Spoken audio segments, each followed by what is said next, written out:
Hi friends, once again welcome to Rio's corner. എല്ലാവരും സുഖമായിട്ടും സേഫായിട്ട് ഇരിക്കണമെന്ന് വിശ്വസിക്കുന്നു. മഴക്കാലമാണ്, എല്ലാവരും ഹെൽത്തൊക്കെ ശ്രദ്ധിക്കുക കേട്ടോ. അപ്പോൾ തമ്മിൽ കണ്ട പോലെ തന്നെ സ്വീറ്റ് പൊട്ടാറ്റോ വെച്ചുള്ള ഒരു റെസിപ്പിയാണ്. ചില ഭാഗങ്ങളിൽ മധുരക്കിഴങ്ങ്, വേറെ ചെറിയ ഭാഗങ്ങളിൽ ചക്കരക്കിഴങ്ങ് എന്നൊക്കെ പറയുന്ന ഒരു സംഭവമാണ് ഈ സ്വീറ്റ് പൊട്ടാറ്റോ. അതിൻ്റെ സ്കിന്ന് റിമൂവ് ചെയ്ത് ഞാൻ ചെറിയ കഷ്ണങ്ങളാക്കി വെച്ചിട്ടുണ്ട്.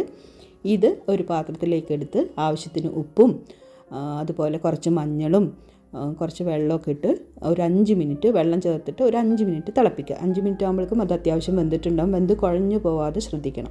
അതുപോലെ കിഴങ്ങ് വർഗ്ഗങ്ങളിലൊക്കെ മഞ്ഞളിട്ട് വേവിക്കുന്നത് നല്ലതാണെന്നുള്ളത് പണ്ട് മമ്മിയുടെ ഉമ്മയൊക്കെ പറഞ്ഞ് കേട്ടിട്ടുണ്ട്. അപ്പോൾ അതിലെന്തെങ്കിലും പോയ്സണൊക്കെ ഉണ്ടെങ്കിൽ പോയി കിട്ടുമെന്നാണ് പറഞ്ഞിട്ടുണ്ടായിരുന്നത് കേട്ടോ. പിന്നെ ഈ തിളച്ച ശേഷം അതിൽ ആ തിളപ്പിച്ച വെള്ളം കളയാം. വെന്ത വെള്ളം ഉണ്ടല്ലോ, അത് കളഞ്ഞ് കുറച്ച് തണുത്ത വെള്ളം മേലെ ഒഴിച്ച് നമ്മളെ വെള്ളം ഒന്ന് മാറിക്കിട്ടാൻ അവിടെ മാറ്റി വെക്കുക.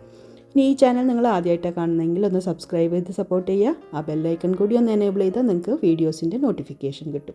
ഇനി ബാക്കി കാര്യങ്ങൾ എന്തൊക്കെയെന്ന് നോക്കാം. 1 ടീസ്പൂൺ എണ്ണ ഞാൻ ചൂടാക്കുന്നുണ്ട്. ആ ചൂടാക്കിയ എണ്ണയിലേക്ക് കുറച്ച് കശ്മീരി ചില്ലി പൗഡറാണ് ആഡ് ചെയ്യുന്നത്. നിങ്ങൾക്ക് സാധാ മുളക് പൊടി മതിയെങ്കിൽ അതും ആഡ് ചെയ്യുക, കുഴപ്പമില്ല. പിന്നെ ഇതെല്ലാം ചെറിയ തീയിൽ വേണം ചെയ്യാൻ, അല്ലെങ്കിൽ കരിഞ്ഞു പോകും.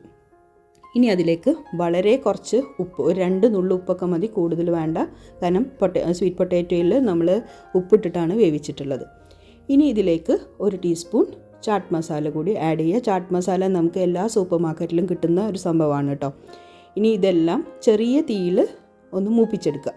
മൂപ്പിച്ചെടുത്ത ശേഷം നമ്മൾ വേവിച്ച് വെച്ചിട്ടുള്ള സ്വീറ്റ് പൊട്ടാറ്റോ ഇതിലേക്ക് ഇട്ട് ആ മസാലയൊക്കെ ഒന്ന് കോട്ടാവണ വരെ അതൊന്ന് ഇളക്കി കൊടുക്കുക. പിന്നെ ചാട്ട് മസാല നമ്മൾ വാങ്ങിക്കഴിഞ്ഞാൽ കഴിയുന്നതും ഫ്രിഡ്ജിലേക്ക് തന്നെ ആ ബാക്കി ചാട്ട് മസാല എടുത്ത് വെക്കണം, അല്ലെങ്കിൽ പെട്ടെന്ന് ചീത്തയായി പോകും. നമ്മൾ ഇവിടുത്തെ കാലാവസ്ഥ അങ്ങനെയാണല്ലോ.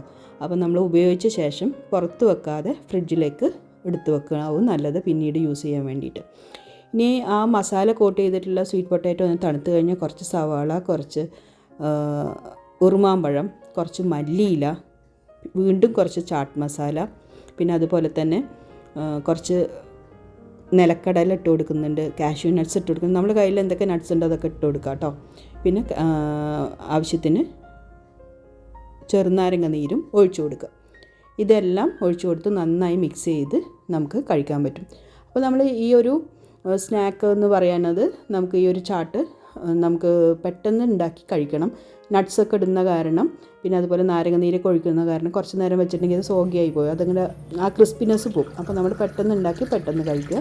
കുട്ടികളൊക്കെ വരുമ്പോൾ വൈകുന്നേരം നമുക്ക് ഉണ്ടാക്കി കൊടുക്കാനും ഹെൽത്തി ആയിട്ടുള്ളൊരു വിഭവമാണ്. അതുപോലെ സ്വീറ്റ് പൊട്ടാറ്റോ ഇപ്പോൾ എല്ലായിടത്തും സുലഭമാണ്. അപ്പോൾ നിങ്ങൾ ട്രൈ ചെയ്ത് നോക്കുക ഈ റെസിപ്പി. അഭിപ്രായങ്ങൾ പറയാം, തീർച്ചയായിട്ടും നിങ്ങൾക്ക് ഇഷ്ടപ്പെടും. ചാട്ട് മസാലയുടെ റെസിപ്പി വേറെ നിങ്ങൾ കഴിച്ചിട്ടുണ്ടെങ്കിൽ അത് എന്താണെന്നൊന്ന് കമൻറ്റ് ചെയ്യണേ. പുതിയൊരു റെസിപ്പി ആയിട്ട് വരാം. അതുവരേക്കും എല്ലാവരോടും bye bye. Thank you for watching.